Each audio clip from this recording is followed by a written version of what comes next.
Nangako naman ang China na makikipagtulungan sila sa Administrasyong Duterte sa kampanya nito laban sa iligal na droga sa bansa.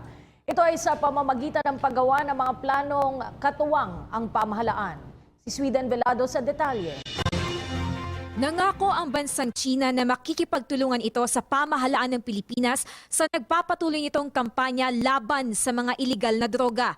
Sa inilabas na pahayag ng tagapagsalita ng Embahada ng China na si Li Ling-xiao nitong 19 ng Hulyo, nakasaad na makikipagtulungan sila sa kasalukuyang administrasyon sa pamamagitan ng paggawa ng plan of action katuwang ang ating gobyerno.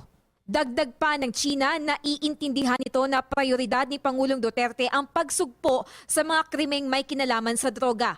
Lumabas ang naturang pahayag matapos magsalita ang Pangulo hinggil sa plano nitong komprontahin ang China dahil sa umano'y pagkakasangkot ng ilang Chinese drug lords sa operasyon ng drug trafficking sa Pilipinas.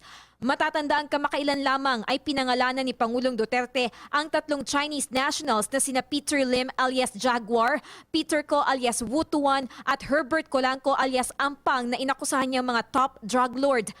Ayon sa Pangulo, makikipag-usap ito sa China ukol sa isyong ito oras na maresolba na ang problema sa agawan ng teritoryo at tensyon sa West Philippine Sea. Para sa PTV News, Sweden Velado.